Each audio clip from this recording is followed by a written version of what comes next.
Facebook.com/TBUGunslinger, Twitter @JohnRyanOtt. How are all of you doing out there? We are just getting into February here.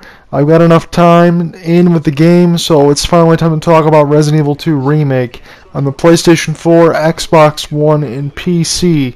And there's a lot to talk about in this game, especially if you didn't play it in the early January release of 1998.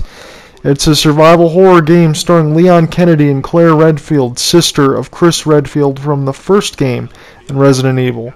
So the storyline, simply put like this, it's a bioweapon G-virus that gets spread amongst the rats and everything else out there, and it's up to Leon and Claire to try to stop it and also find a way out. Nothing too groundbreaking there, but to be honest with you guys, sometimes a simple storyline is the best thing, and basically what everybody wanted was a reiteration, a remake if you will, of the second game. The only thing I believe that there's a few other differences that I've noticed, and maybe some for the best, maybe some for more modern times.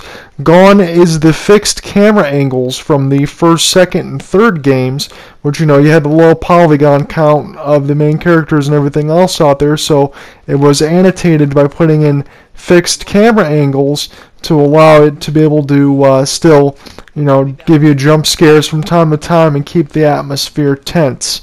So what the Resident Evil 2 Remake wanted to do and wanted to accomplish was keep the limited resources and ammo there, but still keep the over-the-shoulder perspective of Resident Evil 4, allowing you to be able to have pinpoint aiming at any given time.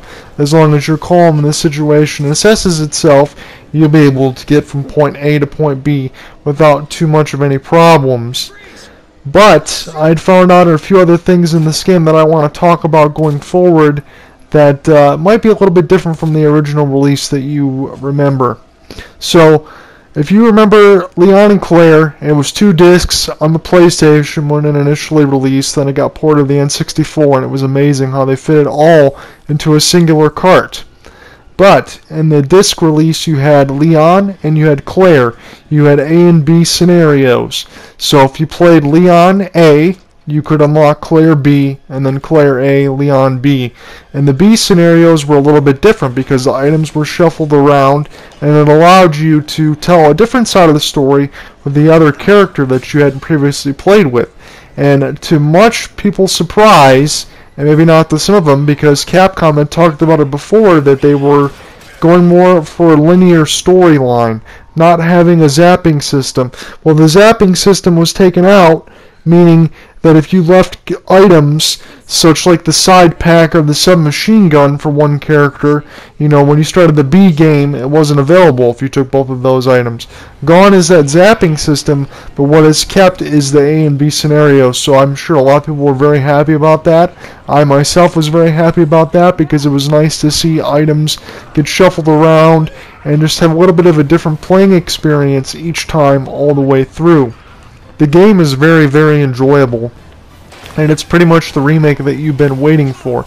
Even if you're not a survival horror fan, right off from the top of it, this is one of those games that I think if you give it a chance, you'll end up thinking that the game is pretty damn good on its own, because it stands alright on its own. It's not just one of those nostalgia factors only. So here in this clip, how you would normally start in Resident Evil would be the wreckage all over the road trying to get to the police station. You know, that was a little cool cutscene in there before to allow you to, you know, get acclimated, move around, get a key, lead up to this situation, and now go all the way through. So you might be thinking, yeah, you know, you're missing the iconic basketball court and the gates and all of that stuff in there. I'm not going to show you all of this stuff in this video review because I want to leave it to your imagination, figuring out some of the things that you'll see. But what makes this remake really good, in my opinion, is not just because of the outstanding graphics and the atmosphere and the actually terrifying zombies that are in there, but the way that the subtlety, the way that it's been reworked, the way that you've had missions between Ada and Sherry, stuff that you would normally find out between, you know, Leon's story with Ada, how she's a super spy, super agent, and Sherry, the little girl of William Birkin, Annette Birkin, that Claire has to be able to get out to safety. Their side stories have been rewritten in ways that are just absolutely make more sense, and they're ultimately fun to play. It gives you a little insight in the way that Capcom was able to rework these things while keeping the main game and the focus of everything the same, and that was pretty cool. So here's one of those things that I wanted to point in here because I thought it was kind of funny how the atmosphere is always tense and scary, but here you still have some of these subtle glitches, like here if you so to speak. So I'm in the sewers here. I just got up the elevator, and if you stay a little behind the elevator, it's kind of like one of those safe rooms where the music plays, but it's not really supposed to be a safe room. We're able to take out some of these zombies without acquiring any damage here. So it's a little bit of a way of sometimes to be able to cheat the system, and believe me, you might need some of that stuff when you play through. So let me tell you initially that the initial playthrough for Leon A or Claire A might get you about 6 hours if you're going to explore things like that. However, as you go along, you get introduced to Mr. X, but it's not just in the B scenario. I'll leave it at that. There are certain things you find out when you play that you're able to have Mr. X leave you alone for a while, and you'll figure that out as you play. So what I'm suggesting is you go through the first A and B scenarios. You probably play through the game 3 or 4 times before you actually go through and try to speed run things. The one thing I think that people will not appreciate as much, unless you're one of the hardcore Resident Evil players, is speed running in the sense of getting some of the best items. If you want to get a Gatling gun, if you want to get a rocket launcher, if you want to get the Samurai Edge, you have to complete things within 2.5 hours, 3 saves or less, certain instances like that. So speed running in essence isn't always needed, but if you want to be able to get some of the best items, you still have to kind of play it as you did in the initial release, avoiding pretty much all conflict that you can avoid and going to the places as fast as you can. So don't backtrack for items, don't do some of these other things, make it to the end, make it alive, and make it without saving too many times. It's difficult at the very beginning to do some of that stuff. However, when you play the game enough, I would probably say, playing through the game 4 times, you have the A and B for both characters, it's 4 playthroughs, probably gets you about 20 hours of experience. So it's pretty good. And in the sense of what you remember with Hunk and Tofu, that's all there in the 4th Survivor. You'll see some of that gameplay at the end here. So what you're looking at right now is an instance of Sherry's reworked section. So it's no longer just going in through the sewers, moving some boxes around and getting a club key.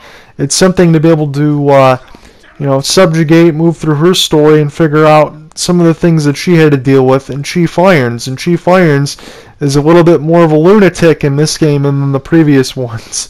So this is a little hide and seek segment, but the game is a lot more dangerous in a sense. But it was kind of cool in the way that it was reworked. Just like Ada's segments, her being a super spy, it's pretty cool to have her use different equipment to try to get to the next place. So you'll see some of that stuff as you play through the game, but it's just one of those subtle little things that I think players that have played this game initially when it came out in 1998, there are little subtleties in there to have things that were reworked, Birkin, the crocodile, other boss fights, things in there that were reworked, kept fresh, experiences that were changed and also kept fresh, and they kept pretty much the best of what RE2 was in the survival horror aspect of it. They kind of just, changed the voice acting around, they upped the graphics, they changed the subtleties of the 2 stories.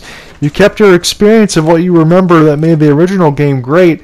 You kept all of those things, and you also have the over-the-shoulder angles of Resident Evil 4 and the automatic aiming as long as you're careful in terms of what you need to be able to do. It gives you the most pinpoint control that this game has ever had at this point. A lot of people talk about the tank controls and how much they don't work and how much everything needs to be fixed in order for today's generation.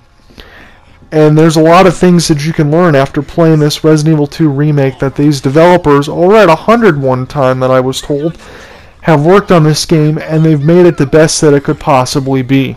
Resident Evil 2 is one of those games out there, like I said, that's not just for survival horror fans. If you love video games in general, you owe it yourself to play something different sometimes. This game might be a little terrifying at times, especially if you're not the biggest fan of zombies, but it's not overdone to the point where they can't be terrifying anymore, and Resident Evil 2 shows you that. There's a couple other things that I wanted to mention, maybe some carryovers from the one-shot demo, but again, for first-time players and people that are actually getting used to this version of the game, I want to point out using the touchpad, using the Xbox button on the Xbox One, any of the stuff on the PC, you're able to access the map. The map highlights blue in the sense of the area that you've explored, red if there's still items in there. Use your map, and use your map quite a bit, just to make sure you know where items are at and get used to the layout of the land, because the game wants you, and the developers want you to play this game in the dark, play it atmospherically, and sometimes in an instance, if you're playing in a room that's too lit, the TV will be too dark to be able to see what's around you. So make use of your map, play smart, play strategically, and play in a dark room if you want to get the best experience with Resident Evil 2. The gameplay at times, in a sense, if you're playing through the first time, and I have to make mention of this, like you saw the little glitch in there where I was able to take out 2 of the zombies with Claire's grenade launcher and the flame rounds ammo. There is an instance in the game where, if you're trying to get to the police station and Mr. X is after you, the first time you play through this game without knowing certain events that will trigger Mr. X, kind of like the T-1000 from Terminator 2 that can't be killed, that's kind of where he comes from there. There's going to be instances in this game where you get pretty frustrated with Mr. X and the way that things are going, but don't lose hope. As you'll play through the game, you'll eventually end up figuring out, and you'll eventually make use of that little white circle in the left corner that indicates an autosave, probably indicates on the horizon something that's going to actually happen that you need to take note of. And I want to mention this here as I'm getting mauled by all of these zombie dogs. An interesting use and iteration of what changed between Resident Evil 2 and the blue herbs. This is the 4th survivor mode, by the way. This is Hunk trying to get to the police station to get to the extraction point. He's got the virus, he needs to make it out alive. I don't make it out alive. But when you mix red, green, and blue herbs, everybody knows that it would give you full health and a resistance to poison when you use it. So if you're poisoned, you can get yourself full health and you get yourself back to fine and everything is hunky-dory. However, when you mix red, green, and blue herbs in this game, you see this icon on the bottom right of the screen next to the ammunition, which is kind of like a shield. And that also reduces damage taken from anything, whether it be lickers, zombies, the bioweapon, plants, the IVs, Tyrant, anything that you find out around there.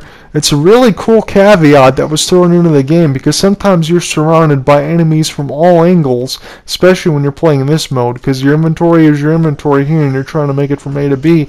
But it gives you something to not just use green herbs right on the spot.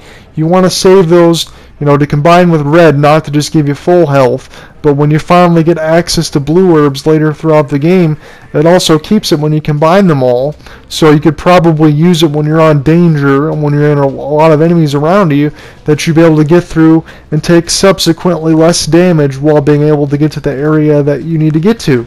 So I think it's pretty interesting. Also, a couple other instances in the game when you get to the dark room, when you develop film, just like you did in Resident Evil 2, not just searching the desk 50 times and getting the basketball photo of Rebecca Chambers. It's one of those things when you actually go into the dark room and you develop some film, especially in the sewers here, you find a spot called hiding places. And what that ends up doing is you have to develop the film first, but you can find other ammunition and other custom parts for your guns that you wouldn't normally be able to find if you don't develop the film. There are a couple things as far as speed running, as far as safes and locks that were put into the game. However, the safes and locks from the RPD and things like that have the same code. So when you use that stuff subsequently playing through, you can speed things up. But like I said, here's a little Mr. X right there. You go through the game the first time, you absolutely enjoy it, you have fun, you figure things out, you get through the A and B scenarios, and then if you want to play Fourth Survivor, if you want to do a little bit of speed running, it's all there for you. But it is difficult, but you will figure it out nonetheless, given some time. This is John Ott signing off for the video review of Resident Evil 2. It's absolutely excellent. I encourage you to check it out. Have a good one, guys. Peace out. I'll talk to you soon.